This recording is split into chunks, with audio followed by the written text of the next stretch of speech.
Eu não escrevi um manifesto anti-Dantas para que fosse publicado. Publicaram-me. Foram os amigos meus que me publicaram. Eu escrevi-o durante uma noite e quem o publicou foi depositá-lo numa livraria. A livraria chamava-se Livraria Portugal e Colónias. Era no Chiado. Uns 10 dias depois de ter sido depositado o manifesto anti-Dantas, o proprietário da livraria, ou um dos sócios principais, chamado Júlio Dantas, comprou a edição toda que tinha sido depositada e deu ordens que foram executadas de queimar a edição toda. Os poucos exemplares que ficaram são aqueles que hoje custam 2 contos de réis, exemplares de 8 páginas. Como veem, escrevi o manifesto anti-Dantas para os meus companheiros.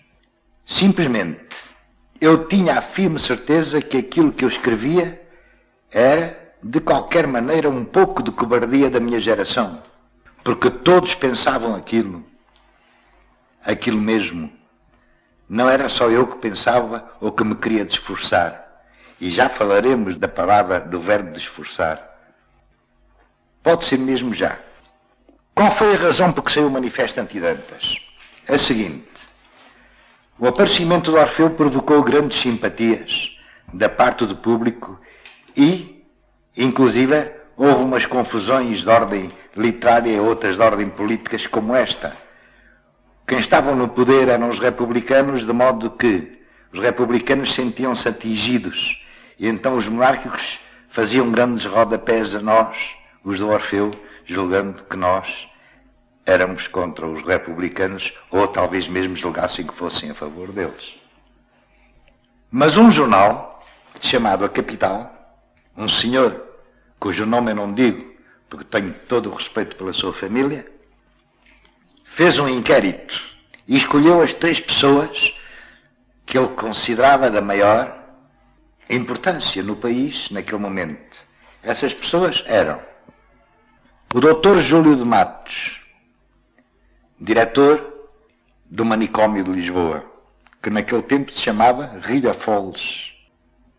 O outro foi o Sr. Dr. Egas Muniz, que mais tarde viria a ser o único prémio Nobel de Portugal. E o terceiro foi o Dr. Júlio Dantas. A pergunta do jornalista da Capital era a seguinte: os poetas de Orfeu são doidos ou não são doidos? Vou dar as respostas, começando precisamente pelo último, o Dr. Júlio Dantas. A resposta foi esta: não tenham dúvidas, são doidos e doidos de encerrar. Isto foi dito publicamente e publicado nos jornais. O Dr. Egas Muniz disse que, sim, eram loucos, era evidente que eram loucos, mas também tinham imensas qualidades, etc. E ficou-se nesta hesitação. Aguardava-se então a opinião da pessoa de maior responsabilidade na resposta. Era nem mais nem menos que o Dr. Júlio de Matos, que era o diretor do manicômio de Lisboa, chamado naquele tempo Rilha Foles. A resposta dele foi categórica: não são loucos nem têm nada a ver com isso. Em face a estas 3 respostas, podem ver que era absolutamente indignante a do Dr. Júlio Dantas e era lastimável a do Dr. Egas Muniz, que era escritor e que se apresentava como camarada de literatos, que éramos nós. Ó mestre Almada, diga-me lá, é verdade aquilo que eu tenho ouvido dizer algumas vezes, de que o seu manifesto anti-Dantas teve grande repercussão no povo de Lisboa e que mesmo no bairro em que vivia o Dantas havia garotos que corriam atrás dele e se metiam com ele?